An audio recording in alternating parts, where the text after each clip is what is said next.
guys, what's up? It's Rags to Coins here. Thanks for tuning in, however you are, whether it's through podcasts or through YouTube. I appreciate it. Like and subscribe. I'm not giving away anything to you, at least at the moment. I don't even have the coins to give away. Well, I mean, I could give away a couple pennies here or there, but that's not my point. I'm not trying to bribe you into following me or subscribing. I want you to like the content. So if you don't, leave a comment and we'll sort that out. But I want to provide the value that, improves your bank account and your wallets rather than just, liking, hoping that you're, part of a giveaway. So, I said I was going to do a deep dive into SegWit 2x Fork 2 days ago. I said that on Instagram, and that was kind of the plan. But things hit the fan, and they called it off. So that's why I'm not going to be talking about that today. But I'm glad I didn't talk about it, and I'm glad I just didn't get on and blab about what was going on in the market yesterday, because things kind of went haywire and money was flowing every which way, which tends to happen. It's like a surge of money, and all of the altcoins, their value shot up. For those that are new to the game, altcoins are all the other coins that aren't that is not Bitcoin and even Ethereum. So all these other altcoins shot up, and it was a great day for altcoins, and they've kind of stabilized today. So if you're trying to get out of a coin that you didn't want to be in, yesterday was probably the best day because everything was doing well. And the main reason why was because everyone was leaving Bitcoin and they were kind of rushing away. But the fact that SegWit got called off was a good thing for everyone. It was great for Bitcoin, actually, because now people are kind of deeming it the gold standard. And I think it was a noble decision by Mike Belshie, the one who sent out the email and called it off, and especially because he wanted to keep the majority consensus within the miners and not divide the community of Bitcoin. So that really validated the stability of Bitcoin, and a lot of the CME group who was waiting to start investing in Bitcoin, now they're kind of waiting on the sidelines to see how well the fork went before they opened up trading for Bitcoin. So this ended up, without the fork, that kind of will probably speed up the process. So Bitcoin's kind of bounced down and then back up, and I think it's in a healthy place right now. So that was good. And then also you saw a rush to these other coins. Ethereum, it was a coincidence, but Ethereum's had the accidental hack with parity accounts and a multi-signature wallet vulnerability led to they're estimating $150 million worth of ether locked up.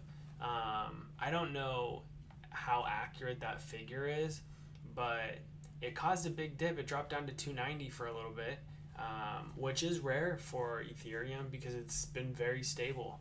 But I think it ended up, in the end, the fact that Vitalik was able to address this himself, and just the general discussion was that it's never too late to roll back transactions to get things right in a severe case. But that led to also potential talk of how do we fix this bug with the parity flaw, and a lot of people chimed in and said the only way to fix that flaw would be to create another hard fork, which also caused an extra surge into Ethereum. At the same time, people are exiting Bitcoin.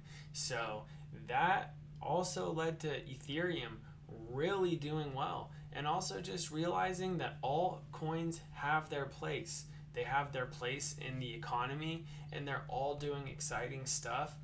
and they all have a different take and a different approach. And you look at Ethereum, and they're still working on implementing proof of stake. And you see other coins, even top tier coins like Neo. Neo has had proof of stake for a while now, a long time, and it's not the only one. And so this is just a good example of, there's other technologies out there that might even have more reliable features. For me, I'm personally, in my dream world, I think that the best technology would always win. Coming from like a software developer's mindset, that's my background. In my dream world, the best technology would always reign supreme. But because we mix in this capitalism into Bitcoin and into cryptocurrencies, ironically, it's not just the best technology that's sticking around, because new adopters into cryptocurrency obviously they're not researching, what's the best one. They hop into Bitcoin, especially because it's been doing well, and so they're looking at it from like a monetary aspect. But from a technological aspect, Bitcoin is said to consume in one transaction the same amount of electricity that a household would use in a week. I could go dig up the source on that, but I believe it's accurate because it does. And the transaction fees are very expensive, and it takes forever to get your block confirmations. So it's the furthest from instant.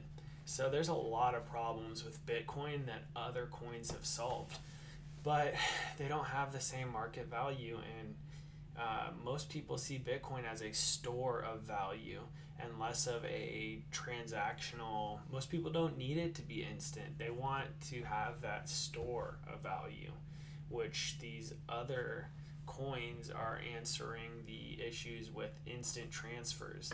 So even if Bitcoin doesn't solve that problem, there's lots that are solving that problem. So it's made an exciting past couple of days. But another thing that I wanted to talk about that I noticed in the past couple of days was the value of a lot of good coins. When money was leaving Bitcoin, a lot of the money was flowing into some of these coins that people knew were great projects.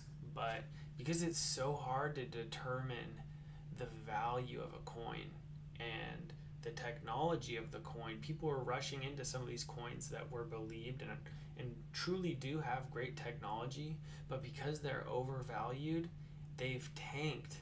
They've just dropped in the past 12 hours because they were overvalued.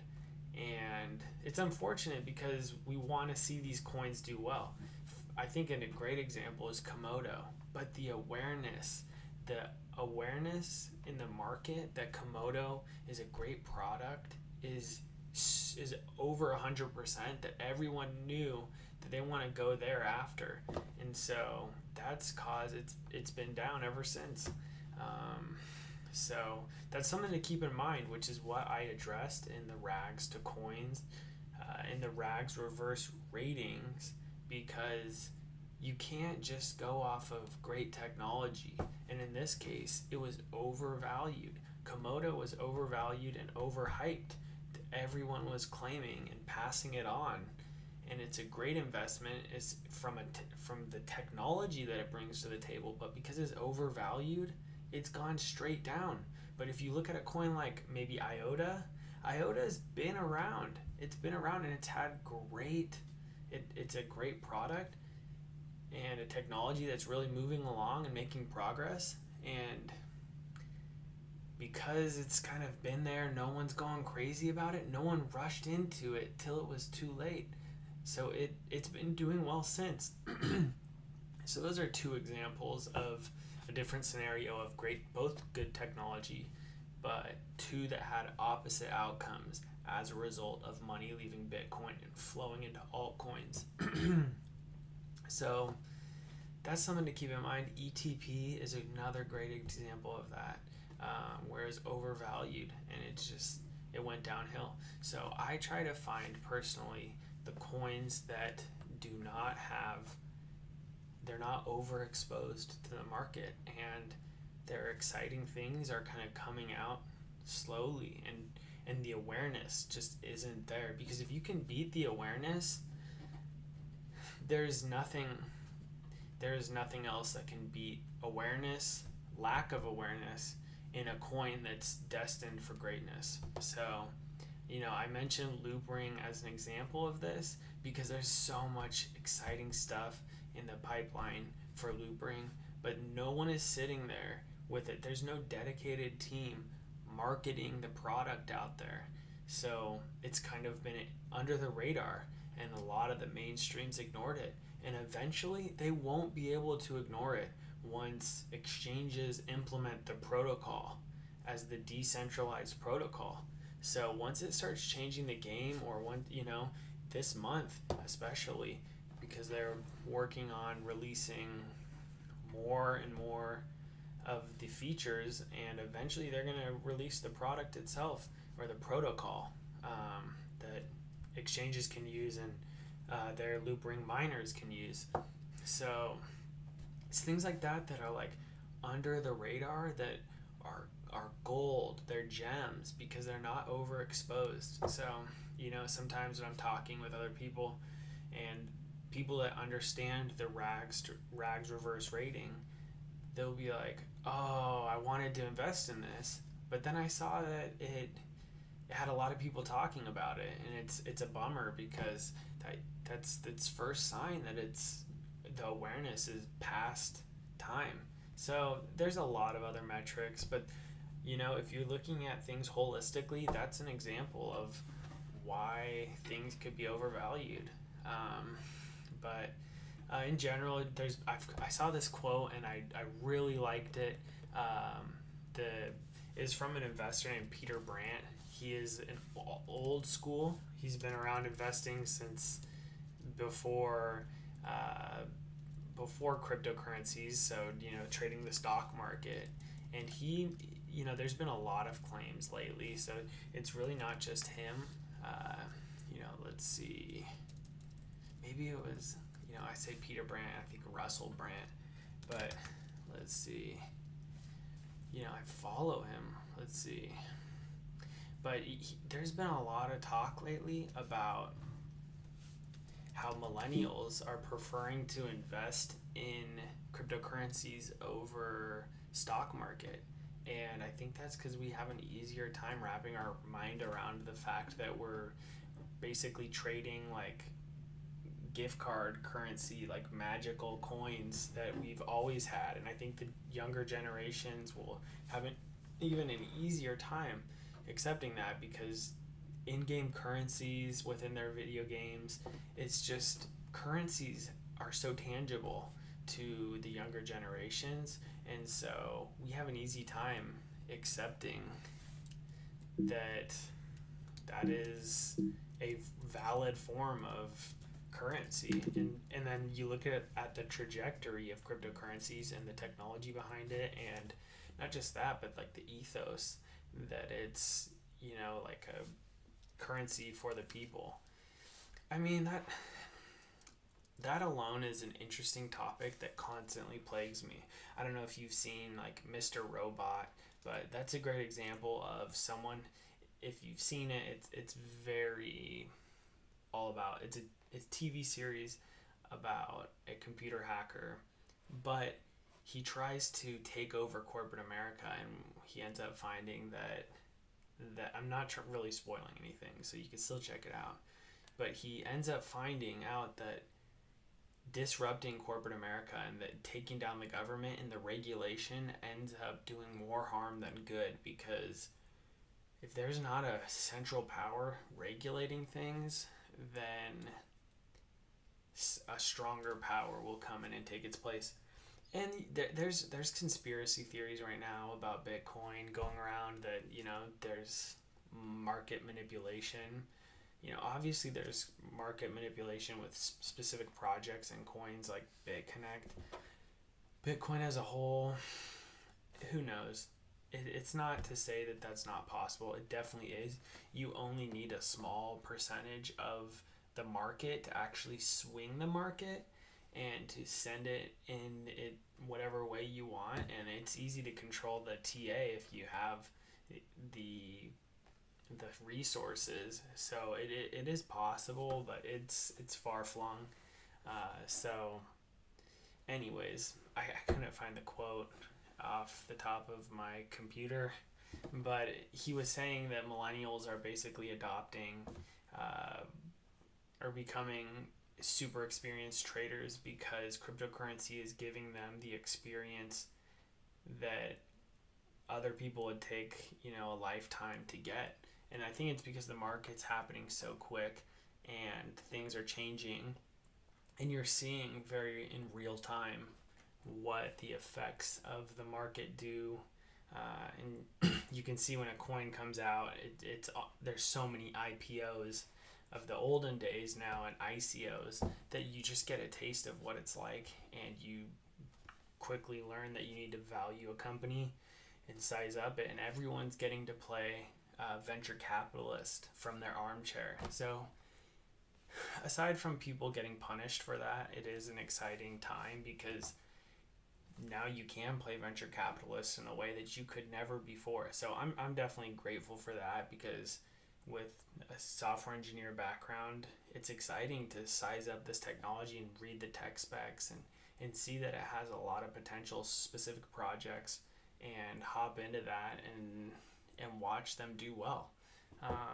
So I'm grateful for that. Another thing is the trading fees and the instant transactions makes everything. It augments the whole game, and you see a quick announcement: SegWit 2 is called off, and boom, within under an hour, the whole market has shifted. And so it's so dynamic, and that makes it more exciting and helps people learn that they got to keep their ear to the ground at all times. It doesn't matter where you are, whether you're in the US or China.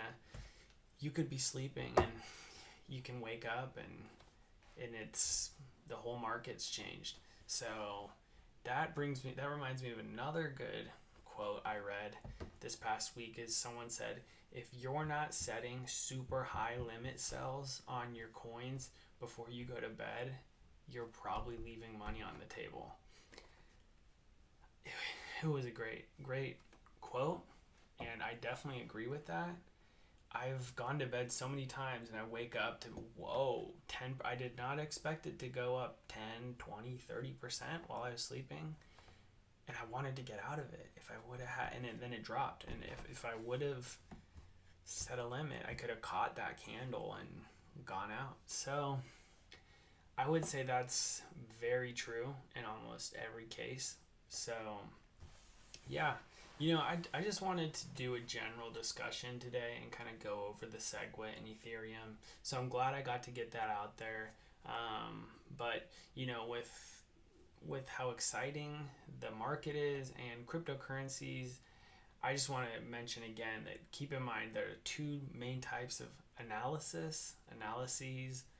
Fundamental, which is keeping track of news and roadmaps and the direction. Fundamentals kind of remove from the graphs and the trading aspect, but it's the belief that what's going on in the real world will end up connecting with the graphs.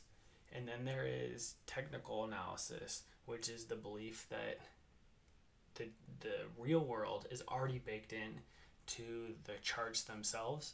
And so as things change, it's already reflected in the charts themselves. So I think both are valuable, and I've benefited from both. So it's worth researching both. I'll talk more about them down the road, but I just wanted to check back in because I needed to, and because I said I would yesterday and I didn't. But I hope you understand why. It was crazy time. I did not mean to let you down if you checked back in, but I appreciate it. So hey guys, thank you again for checking this out. I'm glad we could talk. Please subscribe, and seriously, leave a comment. I'll rag on the coin if you give me a coin that you're into, or I'll check it out, see how it does against the Rags reverse rating, and we'll watch it take its course. And I love to be proven wrong if that's the case, or we can see if there's more insight. So hopefully I can be on your team in that sense. But thanks for checking this out, and I'll see you next time. Hey guys, Rags to Coins here. Just wanted to do an update. I've been noticing some stuff in the market that I wanted to pass along your way. Keep in mind, it's something that's covered in Rags reverse ratings, but when a coin or a project is overexposed, it's overvalued often, and great projects with exciting news, exciting progress that you think would be doing well can end up dropping dramatically because there's already so much value already being put into the coin that it becomes overvalued.